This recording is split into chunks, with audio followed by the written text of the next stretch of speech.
Kalinga literary festival भाव संवाद में मैं शिवा सूर्यवंशी आप सभी का हार्दिक स्वागत और अभिनंदन करता हूं।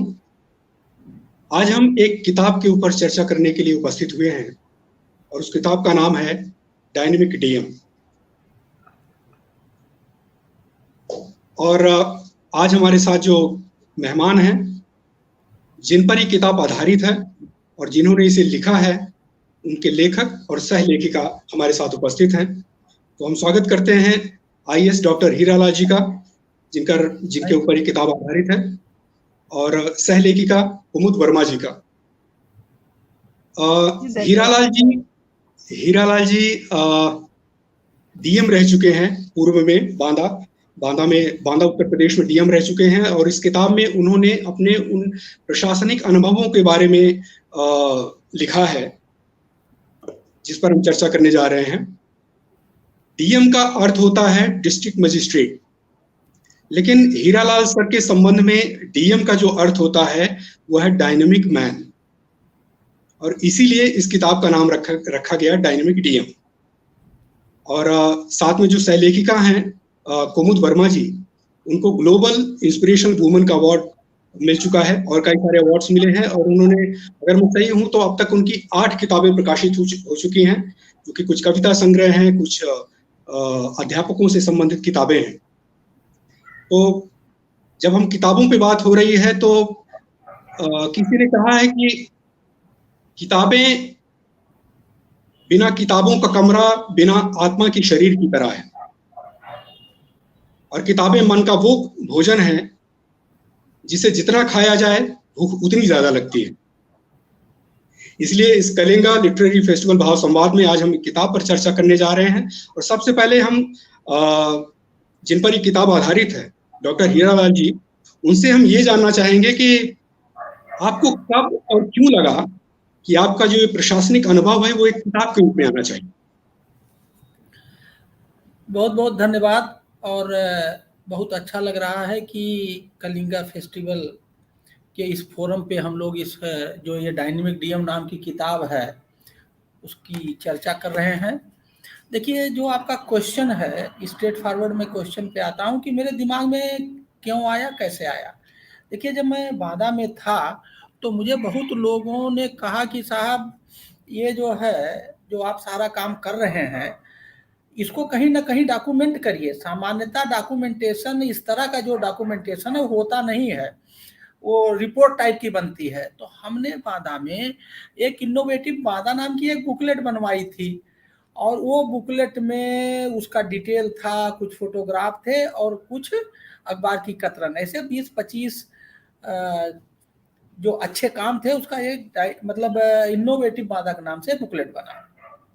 लोगों ने जब वो बुकलेट देखा तो मुझे बताया कि देखिए, ये बुकलेट और ये रिपोर्ट, अभी आप जब यहाँ से हट जाएंगे तो ये बुकलेट और ये रिपोर्ट भी खत्म हो जाएगी, तो आपने क्या अच्छा काम किया, कैसे किया, क्यों किया, ये आप भी भूल जाएंगे।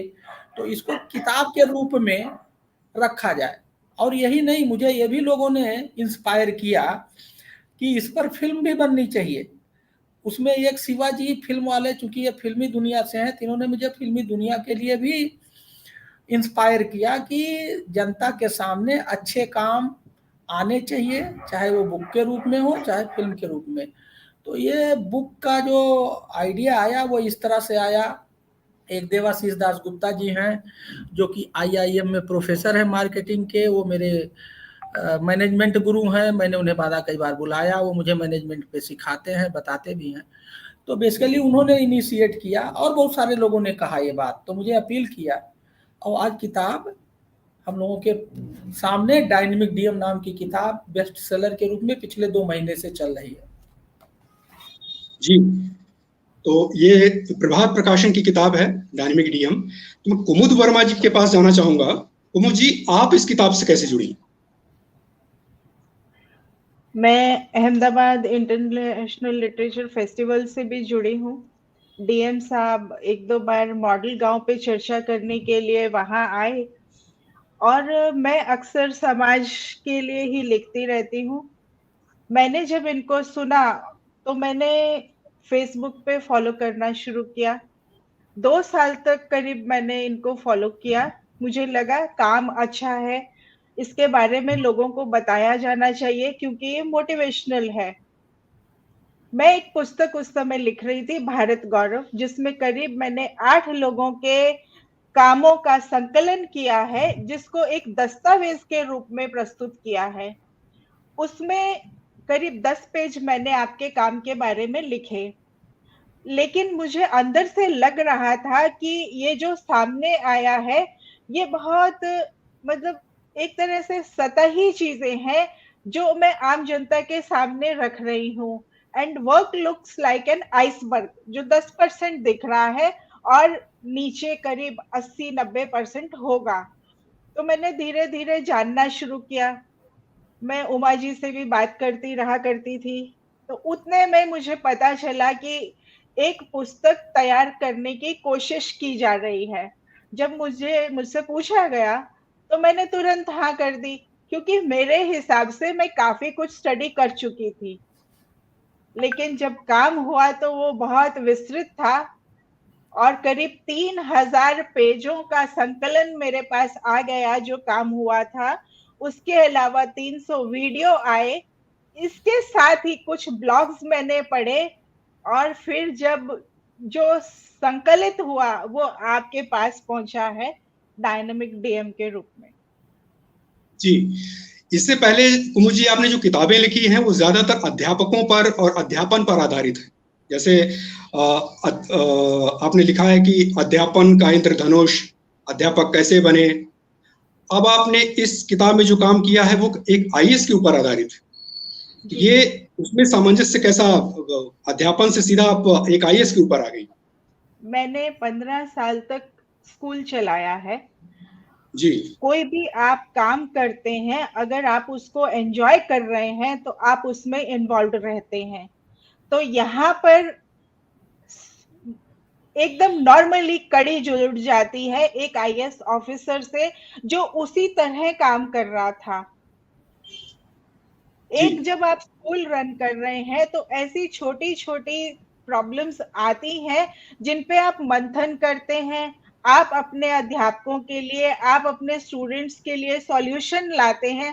फिर आप चाहते हैं कि ये सब जाने, क्योंकि मैं एक स्कूल चला रही हूँ, मैं इतने स्कूल नहीं चला सकती कि मैं जगह जगह जाकर अपनी बात रखूं। उसने मुझे एक आइडिया दिया कि मैं इसको एक किताब के फॉर्म में ले आऊं।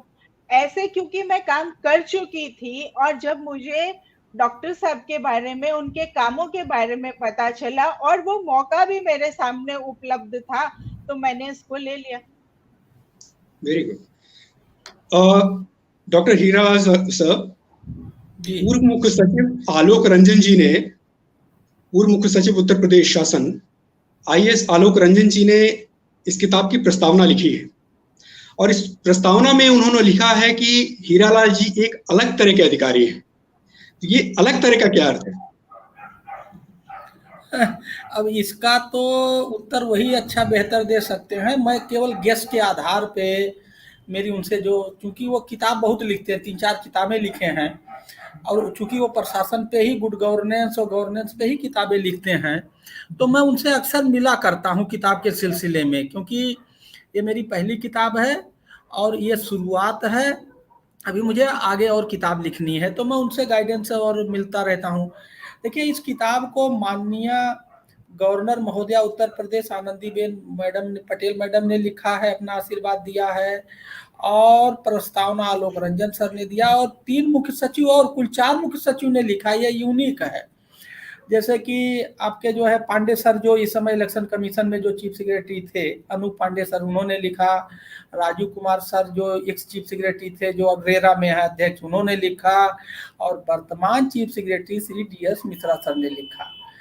अलग मुझे लगता है उन्होंने जो बात कहने की कोशिश की है, जब ये किताब को कोई भी पढ़ेगा, इस किताब को कोई भी पढ़ेगा, तो उसको यही लगेगा कि ये कुछ हटके काम करते हैं। इनका सोचने का, इनका काम करने का, इनको लोगों को जोड़ने की जो स्टाइल है वो आम नहीं है, वो कुछ अलग सलग है, इनकी अपनी एक पिक्यूलियरिटी है। अगर ये मेरी कोई किताब पढ़ ले तो जो इंप्रेशन उन्होंने बनाया वही कोई सभी बनाएंगे। तो मुझे लगता है ये किताब पढ़ने से जो भाव आया कि मतलब मैं कभी भी एक काम को सिमिलर तरीके से नहीं करता हूँ। अगर मैंने एक रास्ता चल लिया तो मैं उस रास्ते पर नहीं, मैं दूसरे रास्ते चलूंगा। तो मुझे लगता है इसी कारण से ये किताब के भाव से उन्होंने निकाला है। जी, सुनकर अच्छा लगा कि आप बने बनाए रास्तों पे नहीं चलते, अपना अपना रास्ता खुद बनाते हैं। उन्होंने एक बात ये भी लिखी है कि आप लगातार अध्ययनरत रहते हैं, यानी आपका अध्ययन में भी, साहित्य में गहरी रुचि है आपकी। तो किस तरह का साहित्य पढ़ना पसंद करते हैं? देखिए, जो मैं साहित्य पढ़ना चाहता हूँ, हर सब्जेक्ट का साहित्य है, कृषि का साहित्य, गवर्नेंस का साहित्य, हर चीज का अपना सब साहित्य है। तो चूंकि मेरा जो ऑक्यूपेशन है, जो मेरा व्यवसाय है, जो मैं व्यवसाय करता हूँ, जो मैं बिजनेस करता हूँ, मेरा बिजनेस है social business, social management, governance, good governance. तो मेरा सब कुछ इसी के इर्द गिर्द घूमता है। तो जैसे मैं 2009-10 में बाहर अमेरिका के गया पढ़ने, तो वो भी था मास्टर ऑफ पब्लिक एडमिनिस्ट्रेशन। वो जो वहाँ जो पढ़ने गया, जो साहित्य पढ़ा या जो भी कुछ किया, वो पब्लिक एडमिनिस्ट्रेशन पे था, वही मेरा बिजनेस है। फिर लौट के आया मैं, तो मैंने पीएचडी किया, पिछले साल 20 में कंप्लीट किया, वो भी गवर्नेंस पे था, role of ICT in achieving good governance. फिर इस समय मैं डिलीट कर रहा हूँ, वो भी मेरा गवर्नेंस पे है, रोल ऑफ कम्युनिकेशन। कम्युनिकेशन, संवाद से गवर्नेंस को कैसे बढ़ाया जा सकता है, गवर्नेंस को कैसे बेहतर किया जा सकता है, इससे मैं वर्तमान में डिलीट कर रहा हूँ। तो मेरा जो है अब पढ़ने में एक रुचि पैदा हो गई है, मुझे अच्छा लगता है और उससे फायदा भी होता है। बेस्ट प्रैक्टिसेज के लिटरेचर उपलब्ध हैं, डॉक्यूमेंट उपलब्ध हैं, उसको पढ़ते हैं तो नॉलेज होती है। तो उससे हमारा जो वर्तमान में प्रैक्टिस करते हैं, उससे हमारा इम्पैक्ट और इफिशियंसी अच्छा हो जाता है। जी, बचपन में मैंने ऐसी कुछ चीजें हम लोग पढ़ते हैं, कुछ किताबें हुई, कहानियां हुई, जो हमारे जीवन की दिशा तय कर देती है। जैसे मुंशी प्रेमचंद्र जी की एक कहानी है मंत्र। जब वो बचपन में मैंने पढ़ी थी तो उसका जो भाव है, उसके जो किरदार हैं, वो आज भी मेरे मनस पटल पर जीवित है। और शायद मुझे लगता है कि उसी एक कहानी ने मुझे इस साहित्य के क्षेत्र में, कहिए फिल्मों के क्षेत्र में, एक बहुत ही भावुकता से जोड़ दिया। तो आपको ऐसा कुछ ध्यान में आता है कि ऐसी कोई कहानी है, ऐसी कोई किताब रही हो जिससे आपके आईएएस बनने तक के सफर में या आज तक के सफर में वो आपके सहयोगी रही हो, वो आज तक आपके मनस पटल पर जीवित हो? नहीं, ऐसा मेरे साथ कुछ मुझे ना याद नहीं आ रहा, और ना कुछ ऐसा मुझे लगता है। To be very frankly speaking, कोई इस तरह से लिटरेचर या इस तरह का कोई भाव नहीं पैदा कर पाया कि ये है। तो इसका आंसर शुद्ध शब्दों में नो होगा। ओके, कुमुद जी, आप इसके बारे में कुछ कहना चाहेंगे? जी, मेरी शिक्षा हरियाणा में गुड़गांव में हुई है। वहां पर हिंदी थोड़ी बेहतर थी। अभी मैं गुजरात में हूँ, यहाँ इतना हिंदी का चलन नहीं है। करीब मैं 13 साल की रही होंगी तब मैंने माखनलाल चतुर्वेदी जी को पढ़ा था। उनकी कविता है पुष्प की अभिलाषा। चाह नहीं, कुछ इस तरह से शुरू होती है और एक देशभक्ति का संदेश देती है। मुझे फेंक देना उस पथ पर तुम माली, जिस पथ पर शीश चढ़ाने, जिस पथ पर जावे वीर अनेक। तो इन पंक्तियों ने मुझे सबसे ज्यादा प्रभावित किया था, जिसने एक देश प्रेम जगाया, जिसने सोच की दिशा बदली, जिसने घर परिवार से अलग हटकर थोड़ा सा सोचने का स्कोप दिया। जी, और सर, जी प्लीज। जी कुमुद जी, मेरे को लगता है स्त्रियां या लड़कियां नेचुरली ही भावुक होती हैं, तो कविताओं में इंटरेस्ट रहा, तो इस तरह की कविताएं ही बाद में प्रभावित करती रही। जी, सर, इस किताब में एक पूरा चैप्टर आपके आईएएस बनने तक के सफर पर आधारित है, आपके जीवन पर आधारित है, जो कि बहुत ही प्रेरणादायक है। तो उसके बारे में कुछ, उसमें पता चलता है कि आप टाट पट्टी लेकर जाते थे, आप विद्यालय जाते, तो कैसा अनुभव था, क्या था वो? देखिए, ऐसा है कि मैं गांव का रहने वाला हूं, उत्तर प्रदेश के बस्ती जिले का रहने वाला हूँ, साहू घाट ब्लॉक है, मेरे गांव का नाम बागडी है। मेरा पैतृक व्यवसाय मेरे घर का, मेरे खानदान का खेती है। मैं किसान परिवार से आता हूँ। बचपने में मैंने खेती की, पिछड़ा जिला है।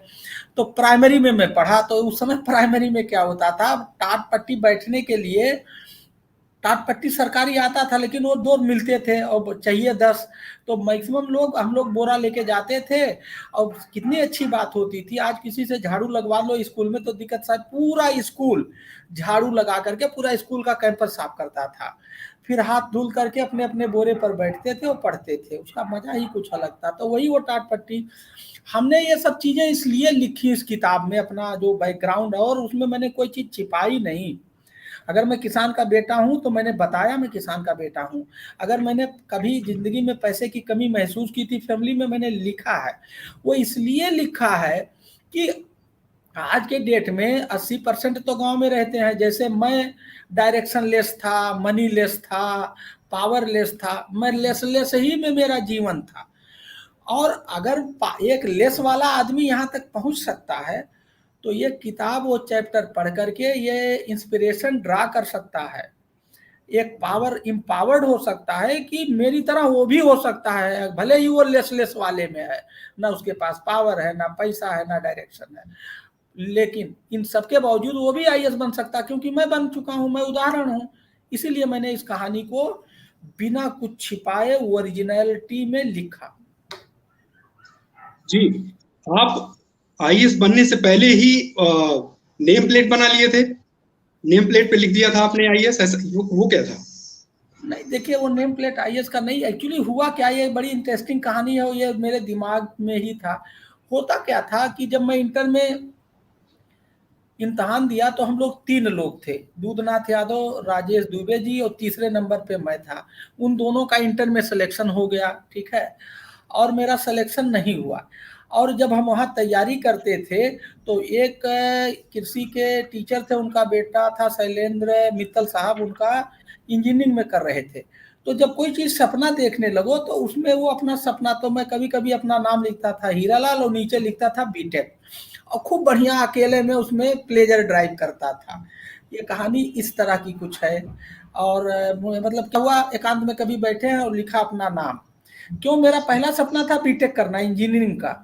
तो वो जब नीचे, अच्छा, जब मैं कहीं गुजरता था तो नाम लिखा होता था, नेम प्लेट घर के सामने वो पदनाम लिखा होता था, तो वही जो नाम और प्लेट लिखे मैं अकेले में बैठ के अपना लिखता था हीरालाल और बीटेक, क्योंकि मेरा वो सपना था बीटेक, और उसको मैं इंजॉय करता था। जी, अब तक के प्रशासनिक अनुभव में ऐसा कोई वाकया याद आता है जब आपको लगा हो कि ये परिस्थिति कुछ ज्यादा ही मतलब अपने इससे बाहर है, इसको कैसे टैकल किया जाए, इससे कैसे निकला जाए, और फिर आपने अपने फिर उससे आप एक हीरो बनकर निकल कर आए हो और उसको अच्छे से टैकल करके आप निकल आए हो? देखिए, ऐसा है, प्रशासनिक सेवा में अगर आप अपनी जिम्मेदारी को अच्छी तरह से निभाते हैं तो ऐसे मौके बहुत आते हैं। इसीलिए प्रशासनिक सेवा को कहा जाता है ये बड़ा चैलेंजिंग है। उसमें 2-2-4 नहीं होता, कभी 2-2-8 हो जाएगा, कभी 2-2-3 हो जाएगा, 2-2-2 हो जाएगा, 1 हो जाएगा। ऐसे बहुत सारी घटनाएं हैं मेरे सामने, कि जैसे मैं एक ताजिया का केस मैंने लिखा है संभल का, ठीक है। ताजिया करके अटक जाता है, लॉ एंड ऑर्डर की स्थिति गर्म हो जाती है, चारों तरफ सरचार्ज माहौल होता है, और पूरे चारों तरफ लॉ एंड ऑर्डर क्रिएट हो जाता है, और लगता था कि कल सुबह तक सस्पेंड होना पड़ेगा और बड़ी मुसीबत झेलनी पड़ेगी। लेकिन अचानक जो है एक आइडिया आता है और वो आइडिया पे काम करते हैं, तो जो काम अगले 6 घंटे में नहीं हुआ वो अगले आधे घंटे में हो जाता है, वो समस्या अमिकेबली निकल जाती है। तो वहाँ एक अच्छा एहसास होता है।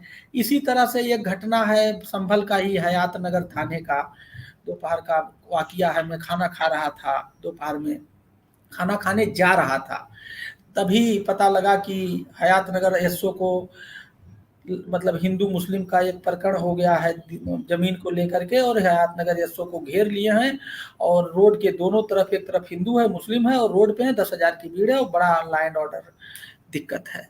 तो मैंने तुरंत खाना छोड़ा, खाना सामने आ चुका था, रिवॉल्वर लिया पर्सनल, 2 होमगार्ड जो सिक्योरिटी में थे उनको लिया, मेरे ऊपर सीओ रहते थे उनको बुलाया और हम लोग चल दिए मौके पर। और जा करके वहाँ करीब 3 घंटा कंटिन्यूअस दौड़ते रहे, एक हाथ में रिवॉल्वर, एक हाथ में डंडा, होमगार्ड मेरे पीछे, मेरी एक तरफ मैंने सीओ को लगाया, एक तरफ अपना लगा। वो एक बड़ी विचित्र सिचुएशन थी। वो उस 3 घंटे में इतना मेहनत करना पड़ा कि आप ये समझिए कि अगले 7 दिन तक सो करके और मालिश करा करके जा करके वो जो उस समय पेन था उसको निकालने में लगा। लेकिन जब अगले दिन जब वो हो गया तो अगले दिन पूरे मुरादाबाद में, उस पूरे मंडल में, उस पूरे एरिया में जब ये न्यूज फैली तो मेरा वो रिवॉल्वर लिया, वो हाथ में लिया हुआ वो हीरोइक जो आप फोटो कह रहे हो उसको किताब में मैंने लगाया है। ये तो बात होती है। उस समय तो लग रहा था कि मामला तो खून खराबा हो जाएगा, लेकिन ऊपर वाले की मर्जी से बचा और चीजें संभली। यस, यही किताब में मैंने इसको दिखाया हुआ है। तो यही चैलेंज है आईएएस अफसर का। इसके साथ एक घटना भी है, वो भी मैंने लिखा है। हमारे एक साथी थे, वो पुलिस वाले थे, उनका क्या स्टाइल थी। हमारी स्टाइल ये है कि अगर समस्या है तो तुरंत मौके पर पहुंचो। तो लॉ एंड ऑर्डर में अगर आप तुरंत मौके पर पहुंच गए तो लॉ एंड ऑर्डर कंट्रोल हो जाएगा 99% केस में। और अगर आप 10 मिनट भी लेट कर गए तो आप समझिए वो आपके हाथ से निकल जाएगा। ये सिद्धांत है।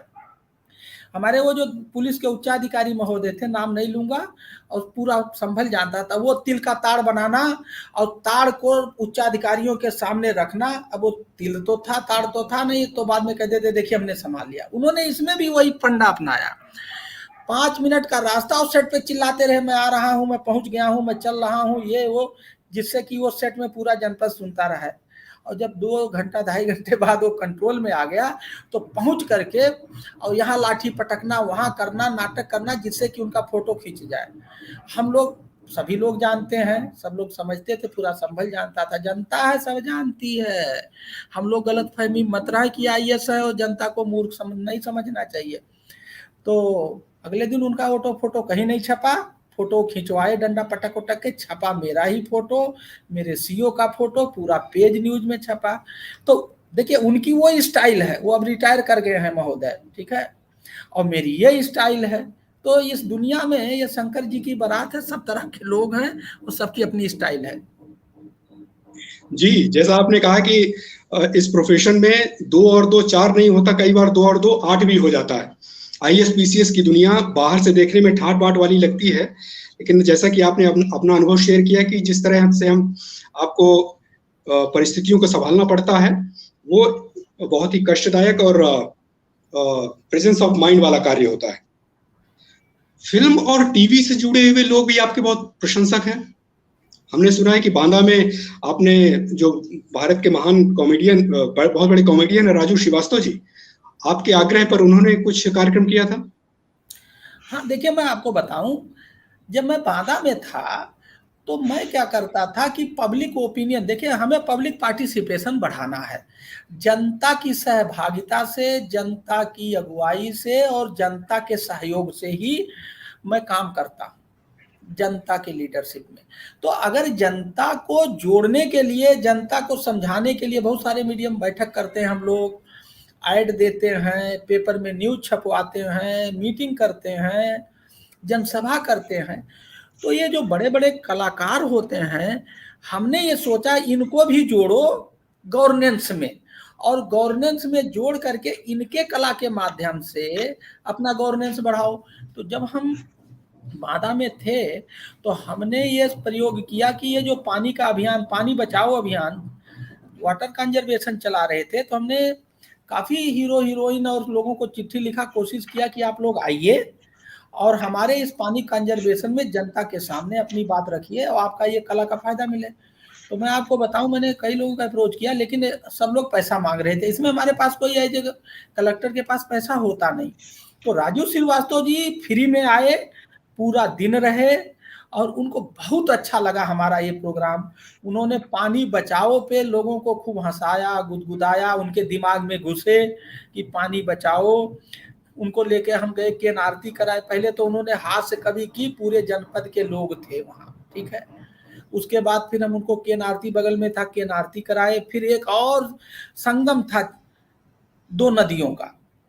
वहाँ चिल्ला ले गए, वो पूरे दिन हमारे साथ थे।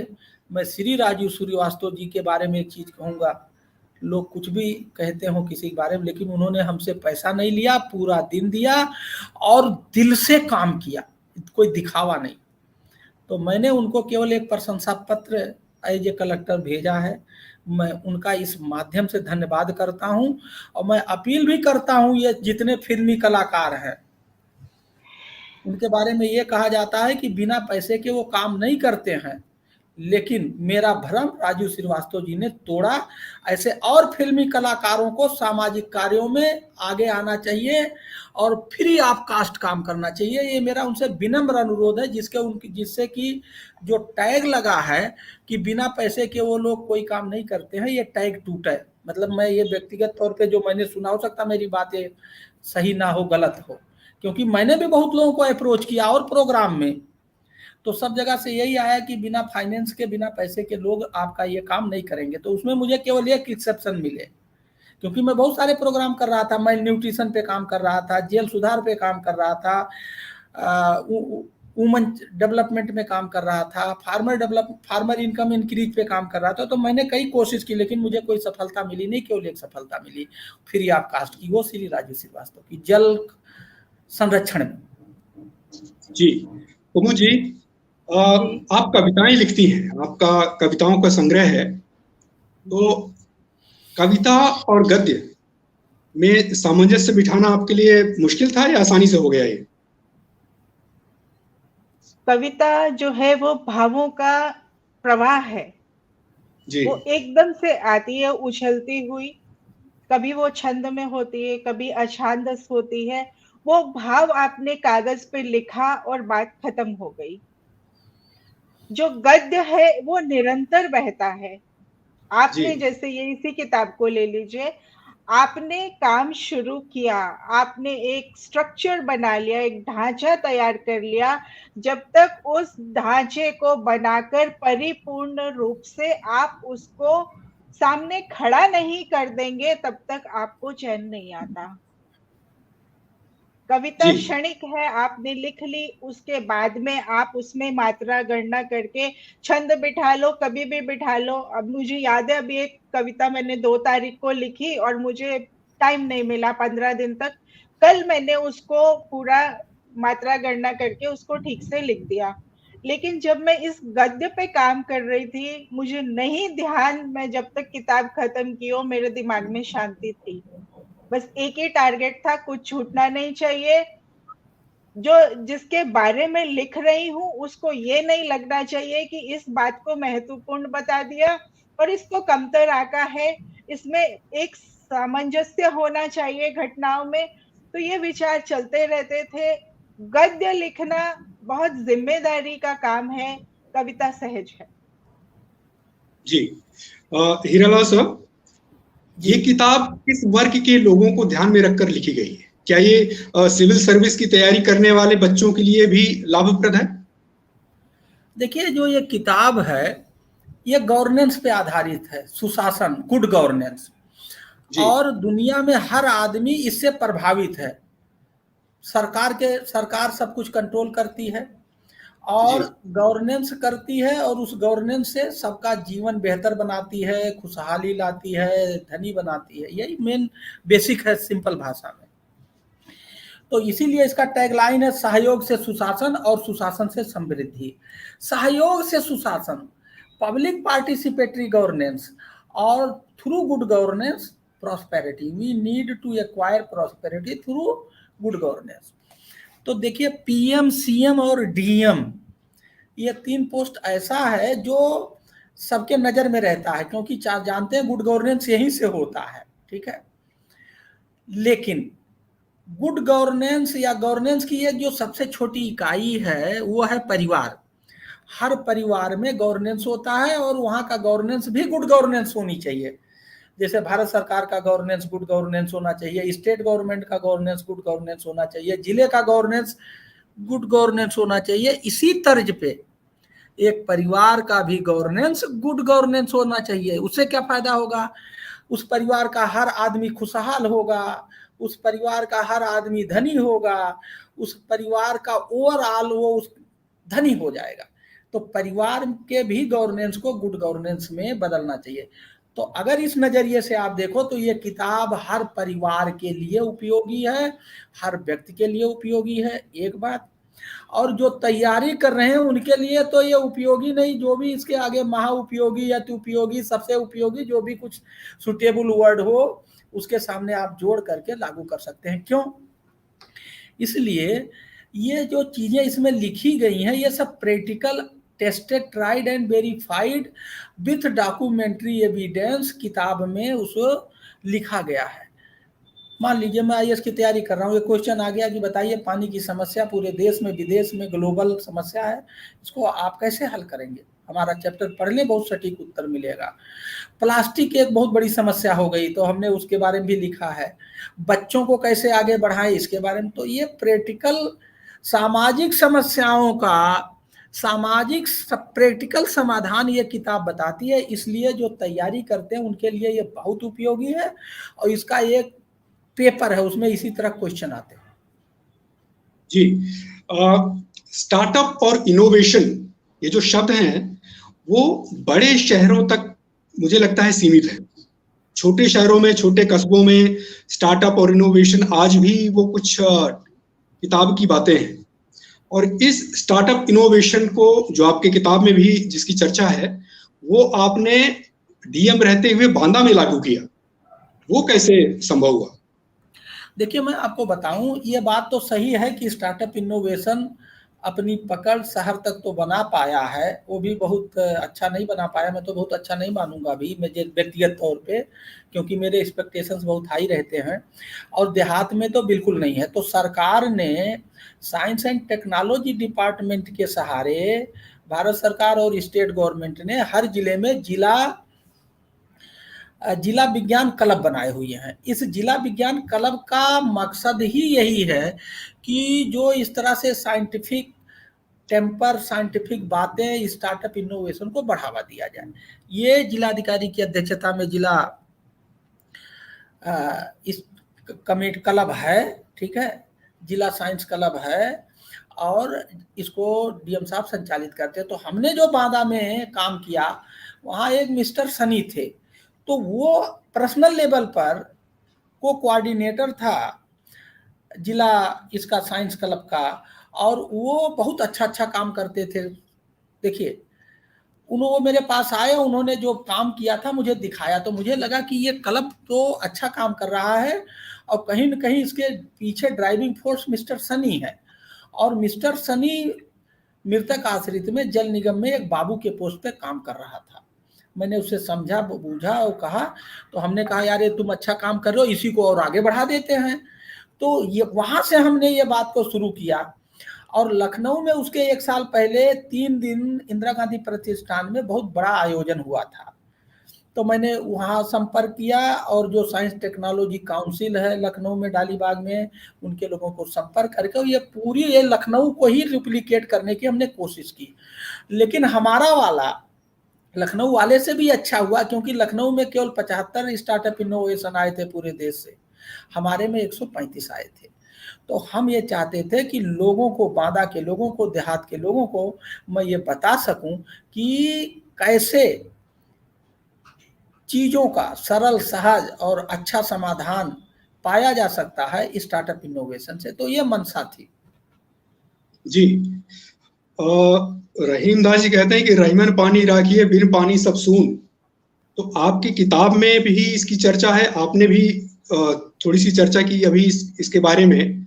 लेकिन जो आपके किए कार्यों में से जो सबसे ज्यादा चर्चा में आया वो था बांदा में जल के संबंध में, पानी में जो आपने काम किया, उसके बारे में कुछ प्रकाश डालिए। देखिए पानी का काम, मतलब जो ये बुंदेलखंड रीजन है वहाँ पानी की बहुत सारी समस्याएं हैं और बांदा में पार्टिकुलरली समस्याएं हैं। अगर उस समस्या पे जो 50 साल की समस्या है और उस पर कोई काम करे, उसका रिजल्ट अच्छा आ जाए तो चर्चा में तो आ ही जाएगा। मैं आपको बताऊं, मुझे 8 अवार्ड मिले हैं पानी पे, और जनता के हमने ना बाहर से, जो जिले में चीजें थी उसी से 1 मीटर 34 सेंटीमीटर पानी जनता की सहभागिता से, जनता के सहयोग से और जनता की अगुवाई में, ध्यान दीजिए, जनता की सहभागिता नंबर 1, जनता का सहयोग नंबर 2 और जनता के लीडरशिप में। ये हीरालाल डीएम बांदा के लीडरशिप में कुछ नहीं हुआ। और 1 मीटर 34 सेंटीमीटर उपलब्ध संसाधनों से ये जो बना, ये बहुत बड़ा मॉडल बना। ये मॉडल छोटा मोटा मॉडल नहीं है, बहुत बड़ा मॉडल बना। और 1 मीटर 34 सेंटीमीटर पानी ऊपर आ जाने से क्रॉप प्रोडक्टिविटी 18.5% बढ़ गया। मतलब कि लोगों की इनकम में करीब 18.5% का इजाफा हो गया, क्योंकि जब पानी बढ़ गया, पानी का स्टोरेज बढ़ गया, तो एक दूसरा क्रॉप भी पैदा करने लगे। तो पानी का जो काम हुआ है वास्तव में अद्भुत हुआ था। मैंने कभी, देखिए, जब मैं कोई भी काम करता हूं तो ये थोड़ी सोचता हूं कि ये इसका रिजल्ट क्या आएगा, ये आएगा। भाई ये समस्या है, इसका समाधान करो, लेकिन do the same thing differently. ये मेरा बेसिक नेचर है। कुछ उसमें इम्प्रूवमेंट करो, कुछ घटाओ, कुछ नया अच्छा जोड़ो, पुराना जो खराब है घटाओ। वो ट्रेल पुराना नहीं होना चाहिए, नया होना चाहिए। तो ये थी पूरी कहानी, और इसी में राजू श्रीवास्तव जी को बुलाया था। जी, बांदा में आपने जो काम किए हैं उनमें से कुछ उनकी कुछ चर्चा मैं आप यहाँ पे करना चाहूंगा, जिसकी चर्चा किताब में भी है। वह पानी का अभियान था, स्टार्टअप इनोवेशन, फिर लोकसभा चुनाव में आपने जो सुनने में आया कि इस किताब में भी इसका वर्णन है कि लोकसभा चुनाव में बांदा में आपने काफी अच्छा कुछ काम किया मत प्रतिशत बढ़ाने का। जी, देखिए, जो ये 19 में लोकसभा का मई में चुनाव हुआ था, तो मैं वहाँ डिस्ट्रिक्ट मजिस्ट्रेट था। और डिस्ट्रिक्ट मजिस्ट्रेट होता है डिस्ट्रिक्ट इलेक्शन अफसर। उसकी पूरी जिम्मेदारी होती है कि इलेक्शन में 2-3 बातों का ध्यान रखा जाए। क्या कि शांतिपूर्ण माहौल में चुनाव हो, कोई खून खराबा, कोई दिक्कत ना हो, एक बात। दूसरी बात यह है कि मत प्रतिशत ज़्यादा से ज़्यादा बढ़े, मतलब कि जितने वोटर आपके मत सूची में हैं, पहली बात तो कोई एलिजिबल वोटर छूट ना पाए, उसका नाम मतदाता सूची में आए, और जो मतदाता सूची में जिसका नाम है सभी के सभी वोट दें। ये उसका मतलब अल्टीमेटम होता है चुनाव आयोग का। और हंसी खुशी, दीपावली जैसे, होली त्योहार जैसे माहौल, उत्सव जैसे माहौल में ये चुनाव होना चाहिए। ये चीज मैंने क्रिएट कर दिया था। अगेन वही फार्मूला, क्या? जनता की सहभागिता से, जनता के सहयोग से और जनता की अगुवाई में एक त्योहार के रूप में ये चुनाव हुआ। और उसमें मैंने 20-22 नए स्टेप लिए। हमने 20,000 चिट्ठी लिखी थी, कोई ये कर सोच सकता है? हमने कल्चरल एक्टिविटी का बहुत भयंकर प्रयोग किया, ठीक है। और हमने बहुत सारे नए प्रयोग किए। हमने एक जो है टोपी बनवाई, हमने इसके लिए अलग टी शर्ट बनवाया। इस तरह से 20-22 प्रयोग किए, और उस 20-22 नए प्रयोग और स्टेप से लोगों को जोड़ता गया, धीरे धीरे कारवां बढ़ता गया। और 10.5% हाईएस्ट वोटिंग परसेंट इंक्रीज हुआ बांदा में लोकसभा जैसे कठिन चुनाव में और मई के गर्मी में। इस रिकॉर्ड को मैं चैलेंज के साथ कहता हूं कि आने वाले दिनों में इसका तोड़ पाना आसान नहीं है। ये मैं नहीं कहता कोई तोड़ नहीं पाएगा, लेकिन आसान नहीं है।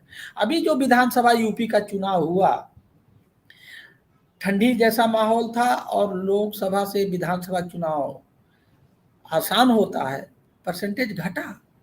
बांदा में स्लाइटली 2% बढ़ा है, लेकिन ओवरऑल मैंने पेपर में पढ़ा घटा पॉइंट्स कुछ।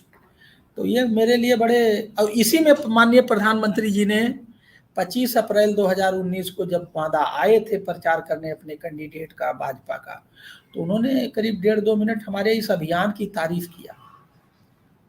इसके लिए आपको पुरस्कार भी मिला था? यस, बिल्कुल मिला जी। इसके अलावा आपने कुपोषण के संबंध में, कुपोषण दूर करने के लिए काम किए, जेल सुधार के बहुत सारे काम किए, पेड़ जियाओ अभियान, योग के संबंध में काम किया। फिर ये एक दिन का अधिकारी क्या था छात्रों के विकास के लिए, ये किस तरह का कार्यक्रम था, एक दिन का अधिकारी? देखिए, मैं आपको बताऊं, जैसे एक दिन का मुख्यमंत्री, एक दिन का सीएम बड़ा फेमस है, उसी की मैंने नकल की थी। हम बच्चों को एक दिन का अधिकारी बनाते थे, और उसका पूरा एक मतलब प्रोग्राम डिजाइन कर दिए थे कि जो बच्चा जो अधिकारी बनना चाहे, जैसे मान लीजिए कोई डीएम बनना चाहता, कोई सीडीओ बनना चाहता है, कुछ बच्चियां तो थाना अध्यक्ष बनी, एसओ पुलिस वाले हैं। तो वो पहले जो बनना चाहते थे, हमारा एक अधिकारी नामित था, उसको अपना वो चॉइस देते थे। पहले स्टेप में वो 2 पेज उसके बारे में लिख के देते थे। फिर जो है एक दिन हमारे उस ऑफिस में, जैसे मान लीजिए सीएमओ बनना चाहते हैं, तो सीएमओ ऑफिस में एक दिन पूरा रह करके और पूरा सीएमओ ऑफिस को पूछ के समझ के रहेंगे और 2 पेज लिख के देंगे। फिर तीसरे स्टेप में एक दिन सीएमओ साहब के साथ वो दिन भर रहेंगे, उनके साथ घूमेंगे और उनकी वर्किंग को वॉच करेंगे, उनके साथ खाना खाएंगे, फिर 2 पेज लिख के देंगे। ये 3 स्टेप। और चौथे स्टेप में 5 स्लाइड बनाते थे, मेरे सामने प्रेजेंटेशन करते थे कि क्या सीखा, कैसे सीखा, और फिर मैं उन्हें एक सर्टिफिकेट देता था। ये क्यों करता था? लोगों के मन में से हिच निकल जाए, कैसे अधिकारी काम करते हैं, ये समाज में इससे उनको जीना आ गया, सरकार और गवर्नेंस क्या होती है, समाज कैसे चलता है, ये समझ में आ गया। उनके दिमाग में जो हिच उच था वो खत्म हो गया। बहुत बढ़िया प्रोग्राम था और बच्चों ने खूब एंजॉय किया। जी, इसके अलावा आपने प्लास्टिक मुक्त बांदा पे काम किया, बांदा पर्यटन विकास के लिए आपने काफी अच्छा काम किया, महिला विकास, नेकी की दीवार। ये नेकी की दीवार क्या था बांदा में? देखिए, ऐसा है, नेकी की दीवार हमारा नहीं था। लोग सामान्यतः ये करते हैं, दूसरे काम लेके अपना बताते हैं, अपना नंबर बढ़ाते हैं, ये मेरा काम नहीं था। ये नेकी का दीवार एक अवधेश निगम जी मेरे तहसीलदार थे, तहसील सदर में, बहुत अच्छे अफसर थे, मतलब अभी भी हैं, उस समय तहसीलदार के रूप में। उन्होंने नेकी की दीवार के कॉन्सेप्ट को अपने तहसील में चलाया, उनका चल पड़ा। फिर एक दिन वो मेरे पास आए, कहें सर मैं नेकी की दीवार एक प्रोग्राम चलाता हूँ, आप चल के देखिए, आपको अच्छा लगेगा। मैं उनके साथ उनके तहसील गया, उनका नेकी का दीवार देखा तो मैं बहुत अच्छा नहीं लगा, बहुत अच्छा लगा। और मैंने वहीं कहा कि मेरी जो 4 तहसीलें और है वहां भी ये नेकी की दीवार चलनी चाहिए, और आप ये चारों तहसीलदारों को समझाइए आपने कैसे किया। तो मैंने उनके ही नेतृत्व में, उनके ही डायरेक्शन में 4 तहसीलों में भी और शुरू कराया, 5 तहसील में शुरू कराया। आजकल वो तहसीलदार से प्रमोट होकर के एसडीएम हो गए हैं, और फतेहपुर जनपद के बिंदकी तहसील में वो एसडीएम है। बहुत होनहार, बहुत इनोवेटिव अफसर है मिस्टर निगम जी। हाँ जी, बहुत बढ़िया आदमी है। तो ये नेकी की दीवार, इसमें ये था, एक दीवार पे रंगवा दिए और लिखवा दिए नेकी की दीवार, एक आदमी बैठा दिए। जो बहुत सारे कपड़े या सामान हम लोग का, जैसे बहुत हम धनी आदमी है तो हम क्या करते हैं, एक कपड़ा खरीदे और 4 महीना पहने, उसके बाद छोड़ देते हैं, फिर नया ब्रांड लेते हैं। तो जिसके पास इस तरह के सामान थे, धुलवा के साफ सुथरा हम उनसे लेते थे, नेकी की दीवार पे टंगवा देते थे, और जो गरीब जरूरतमंद लोग होते थे आकर के दीवार से लेके जाते थे। हम ये एक रजिस्टर में देने वाले का नाम नोट कर लेते थे, लेने वाले का नाम नहीं नोट करते थे, क्योंकि वो जिससे उसकी मानी हानि ना हो। तो वो जो बेकार हो जाता, खराब हो जाता, जबकि वो यूजफुल है, वो रीयूज हो गया और बढ़िया रीयूज हुआ। तो ये है नेकी की दीवार, बहुत बढ़िया कॉन्सेप्ट है, उत्तर प्रदेश के हर शहर में चलना चाहिए।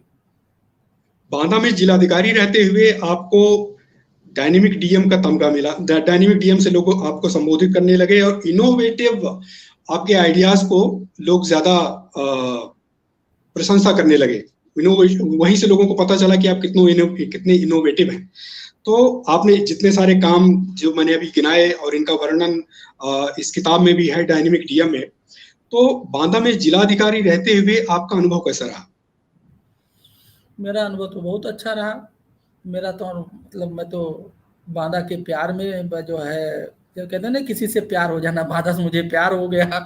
बांदा के लोगों के बारे में मेरा इंप्रेशन बड़ा खराब था कि पिछड़ा है, वहाँ बदमाश और ये सब बातें जो मैं सुन के गया था। लेकिन आज के डेट में I love Banda, I love persons of the Banda, people of the Banda, soil of the Banda. लोगों ने मेरे साथ खूब काम किया, मेरे को खूब सहयोग दिया। मेरे पास वर्ड नहीं है कि जो सहयोग, प्यार और जो चीज़ें मुझे मिली बांदा से, उसको मैं कैसे धन्यवाद के रूप में अदा करूं।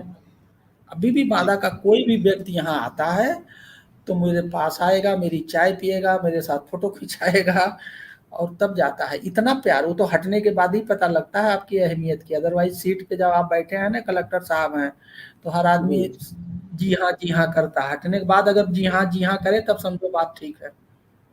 जी, मॉडल गांव की काफी ज्यादा चर्चा है, जिसके बारे में इसके बारे में भी वर्णन है किताब में कि मॉडल गांव क्या है। देखिए, जो हमने बांदा में सारे 20-22 प्रयोग किए और जिसके डेटा, देखिए आदमी आज के डेट में कुछ भी आप बोलते रहिए उल्टा सिल्टा, वो विश्वास नहीं करता है उसको, जब तक आपके मुंह पर विरोध नहीं करेगा। लेकिन आप ये मत सोचिए कि आपने जो कह दिया वो मान लिया, वो जाकर के एनालिसिस करता और पीछे कहता अरे ये तो झूठ है, ये सही नहीं है। हम लोगों का जो काम हुआ सबके डेटा है, जैसे पानी 1 मीटर 34 सेंटीमीटर बढ़ा, डेटा है। 10.5% वोट बढ़ा, वो डेटा है, ठीक है। माइल न्यूट्रिशन घटा, वो डेटा है। क्रॉप प्रोडक्टिविटी बढ़ी, वो डेटा है। तो ये सारे चीजें जो बढ़ी और डेटा सपोर्टेड हैं और ये पब्लिक डेटा है, इससे क्या हुआ, हर गांव का विकास हुआ, हर गांव का पानी बढ़ा, हर गांव की प्रोडक्टिविटी बढ़ी, हर गांव में जागरूकता आई, हर गांव में सोचने के लिए लोग प्रोग्रेसिव सोच के बने, उनके दिमाग से निराशा निकली, आशा में हुआ। देखिए, विकास दो तरह की है, एक तो होता है सॉफ्टवेयर, एक होता है हार्डवेयर। आपने स्कूल बना दिया, दिख रहा है, लेकिन एक आदमी की सोच बदल गई और वो अच्छा पढ़ने लगा, मेहनत करने लगा, लापरवाह था, नालायक था, अब वो लायक हो गया, अच्छा पढ़ने लगा और वो एक अच्छा नागरिक बन गया, ये दिखता नहीं है। ये भी विकास का ही एक बहुत बड़ा द्योतक है। तो जो सॉफ्टवेयर हार्डवेयर टाइप का विकास हुआ पूरे बांदा के हर गांव में हुआ, कहीं 10%, कहीं 20% हर जगह। इन्हीं सभी चीजों को मॉडल गांव के प्रोजेक्ट के रूप में हम लोग लागू कर रहे हैं। मैं उसका ऑनरेरी मेंटर हूँ। श्री मुनीश गंगवार जी, जो रिटायर्ड सीजीएम है नाबार्ड के, वो इसके प्रेसिडेंट हैं। इसका एक लखनऊ में छोटा सा ऑफिस है और आईसीसीआई फाउंडेशन इसको सपोर्ट करता है। जो बांदा में हम लोगों ने काम किया गुड गवर्नेंस का, वही रिप्लिकेट कर रहे हैं with the help of technology in whole UP, in whole India. This is model गांव। ओके, और कुमू जी, इस किताब डायनेमिक डीएम में काम करने का आपका अनुभव कैसा रहा?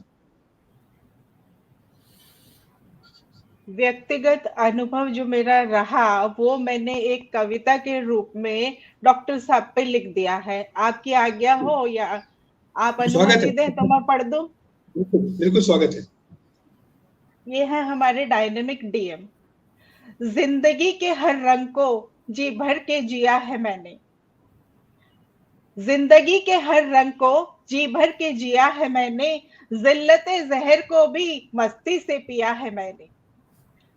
गर हल घोला फिर भी वक्त की छलनी से छाना उसको, अगर हल घोला फिर भी वक्त की छलनी से छाना उसको, और उम्मीद क्या करते हो, हर पत्थर जिद को तोड़ा मैंने। जद्दोजहद का खुमार चढ़ा, पुस्तक लिखने में वक्त बेशुमार लगा, सुनहरी मलम्मा चढ़ा सच पर कदम दर कदम परोसा मैंने। आसान नहीं है पाना पर मंजिल गुमनाम भी नहीं, वक्त मशक्कत और हिम्मत कभी छोड़ा नहीं मैंने। वक्त ने भी किया खड़ा जब ले जाकर कट घरे में, ऐ सफेद सच फिर तेरा दामन न छोड़ा मैंने। तड़पते झूठ को बाहर फिर रंग बदलते देखा, ख्वाहिशों को ऊंचा बहुत फड़फड़ाते मैंने देखा। उस रूहानी उड़ान में सूरज अकेला देखकर, जिंदगी तेरे हर रंग को जी भर जिया है मैंने। वाह, बहुत बढ़िया। मैं इसमें यही कहूंगा कि किसी ने कहा है कि हम भी कुछ लिखना चाहें, कागज सादा रखना, रजनीगंधा के फूलों को ताजा ताजा रखना। तो डीएम साहब, Hiralal sir, Kalinga literary festival के जो प्रशंसक हैं, जो दर्शक हैं, जिससे जुड़े हुए लोग हैं, उनको आप क्या संदेश देना चाहेंगे? मैं सबको संदेश ये देना चाहूँगा कि ये किताब अभी हिंदी में है, 2 महीने से बेस्ट सेलर चल रही है। किताब लिखने वालों को पता नहीं लगता है। ये फ्लिपकार्ट और अमेजॉन पर ऑनलाइन उपलब्ध है और इसका इंग्लिश वर्जन 1 महीने में आ जाएगा, इसका गुजराती वर्जन भी 1 महीने में आ जाएगा। इसका हम लोग ट्रांसलेशन गुजराती में कर रहे हैं और इंग्लिश में कर रहे हैं, हिंदी में। तो जो मुझे फीडबैक मिला है, जिसने भी इसको पढ़ा है गांव की, जैसे मुझे एक टीचर ने कहा कि मेरी मदर पढ़ी नहीं है और मैं पढ़ के उनको सुनाती हूँ, तो मदर तो बड़ी खुश हो रही, कहीं इतने तो बढ़िया अफसर कोई नहीं मिलेगा। तो इसको जिसने भी पढ़ा है, जो अभी तक मेरा फीडबैक जो मुझे मिला है, इसको सभी ने कुछ ना कुछ इससे पाया है, अच्छा पाया है, आगे बढ़ने के लिए कुछ ना कुछ उससे मिला है।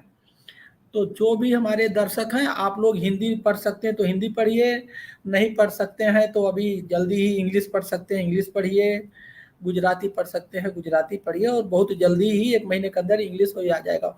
अगर हिंदी में आप इसको लेना चाहते हैं तो ऑनलाइन फ्लिपकार्ट पे और अमेजॉन पे उपलब्ध है, और खूब लोग पढ़ रहे हैं, इतना बढ़िया बढ़िया कमेंट लिख के भेजते हैं, मुझे अच्छा लगता है, मेरी भी ऊर्जा बढ़ती है कि इसको तो बहुत पहले लिख देना चाहिए था। जी, जैसा कि मैंने शुरुआत में ही डीएम साहब के बारे में कहा था कि डीएम का अर्थ डिस्ट्रिक्ट मजिस्ट्रेट होता है, लेकिन हीरालाल जी के संबंध में डीएम का अर्थ है डायनेमिक मैन। तो इन्हीं के साथ आज के लिटरेरी कलिंगा लिटरेरी फेस्टिवल भाव संवाद में हम ये चर्चा को संपन्न करते हैं। और चूंकि ये लिटरेरी फेस्टिवल है तो इसमें एक बहुत अच्छी बात, संस्कृत में श्लोक है जो जिसमें कहा गया है कि साहित्य संगीत कला विहीना निरा पशु पुच्छ विषाणहीना तृणम न खादन नप जीवमाना तद भागधेयम परम पशुना। जो साहित्य संगीत और कला से विहीन है वो सींग और पूंछ ना होते हुए निरा पशु है। इसलिए आप साहित्य से जुड़े रहिए, कलिंगा फेस्टिवल से जुड़े रहिए। और अब यहाँ पे इस संवाद में जो प्रश्न पूछे गए होंगे उनको हम लेना चाहेंगे, अगर कोई प्रश्न लिया गया है तो। आशीर्वाद ठाकुर जी ने डीएम साहब से प्रश्न किया है कि श्री हीरालाल जी वास्तविक रूप में एक डायनेमिक हीरो हैं, हमें आपका बांदा का कार्यकाल कभी नहीं भूलेगा।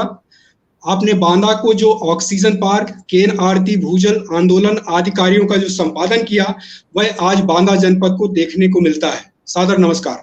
ये आपके कार्यों को ही, जो आपने कार्य किए हैं उनके बारे में आपके, जहां तक मैं जानता हूं आशीर्वाद जी आपका जो विद्यालय है जीआईसी बेलगाम, वहां के प्रधानाचार्य हैं, उन्होंने आपके बारे में लिखा है। वेरी गुड, बहुत अच्छा जी। ये संदेश आपको बायोग्राफी, हाँ जी, जो एक बायोग्राफी होती है सामान्यतः वो 95% सत्यता पर आधारित होती है। क्योंकि मैं सहलेखिका हूं, मैं यहाँ यह डिक्लेयर करना चाहूंगी ये 100% सत्य पे आधारित है। बहुत बढ़िया, इसको जरूर पढ़ना चाहिए। जी।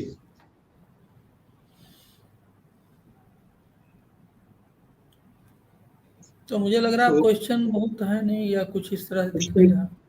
क्वेश्चंस नहीं है, जो कमेंट्स हैं जो आप, जी सभी कमेंट्स हैं। और जिन्होंने भी कमेंट्स किया है, हम हीरालाल जी की तरफ से, कुमुद वर्मा जी की तरफ से, कलिंगा लिटरेरी फेस्टिवल की तरफ, भाव संवाद की तरफ से आप सभी को धन्यवाद देते हैं। आप हमसे जुड़े उसके लिए हम आप सभी को धन्यवाद देते हैं। और आज हम इस चर्चा से आप सभी से आप मंगल कामनाओं के साथ आपसे विदा लेते हैं। बहुत बहुत धन्यवाद। थैंक यू, बहुत अच्छा आपने इसको कंडक्ट किया। शिवाजी आपको भी बहुत बहुत धन्यवाद हम दोनों की तरफ से। Thank you. जो लोग हमसे जुड़े हैं उनका भी मैं आभार व्यक्त करता हूं।